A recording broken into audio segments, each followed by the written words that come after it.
సత్యమూర్తికి అయితే నీళ్ళు ఇస్తూ ఉంటుంది మిథున. ఇక శారద మీదకైతే చిరాకు పడుతూ ఉంటాడు సత్యమూర్తి. నేను నీళ్ళు ఇస్తే మీ అత్తయ్యని ఎందుకు మామయ్య అంటున్నారు, నేను ఇంటి కోడలుగా మీకు నీళ్ళు ఇస్తున్నాను అని చెప్పేసి సత్యమూర్తి అంటూ ఉంటుంది. నువ్వెవరు నాకు అసలు నీళ్ళు ఇవ్వడానికి అని అనేసరికి, అదేంటి మామయ్య, నేను ఇంటి కోడలుగా మీకు నీళ్ళు ఇవ్వకూడదా, నేను ఇంటి కోడల్ని అని చెప్పేసి అయితే మిథున అంటూ ఉంటుంది.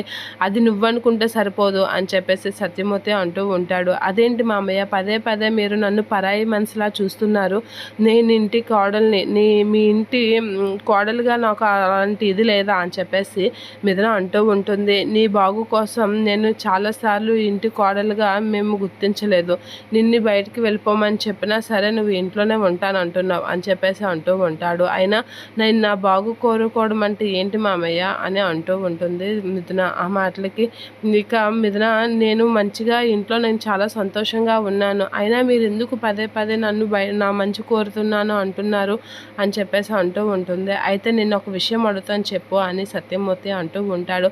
నలుగురిలో నీ భర్త ఏం చేస్తున్నాడు అంటే నువ్వేమని చెప్తావు అని చెప్పేసి అంటూ ఉంటాడు సత్యమూర్తి. ఆ మాటలకి మిథున అయితే అలా చూసి షాక్ అయిపోతూ ఉంటుంది. ఇక నీ భర్త ఒక రౌడీ అని చెప్తావా, ఏమని చెప్తావు, కూలి పని చేసుకుంటున్నాడు చెప్తావా, ఏమని చెప్తావు అని చెప్పేసి సత్యమూర్తి గట్టిగా అడిగేసరికి అదే టైంలో దేవ అక్కడికి వస్తూ ఉంటాడు. ఇక మిథున ఏం మాట్లాడకుండా అలా చూస్తూ ఉంటుంది. శారద అయితే అలా చూస్తూ ఉంటుంది.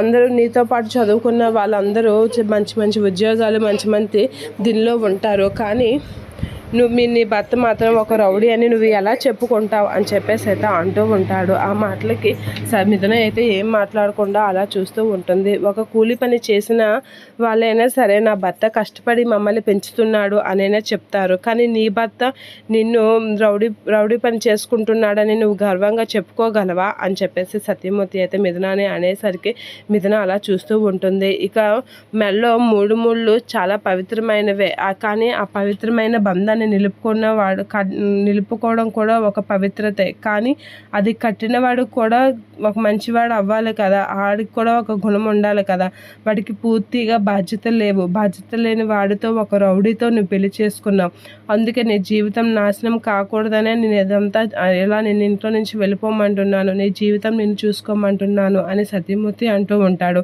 ఇక మిథున అయితే అలా చూస్తూ ఉండిపోతూ ఉంటుంది సత్యమూర్తి మాటలకి.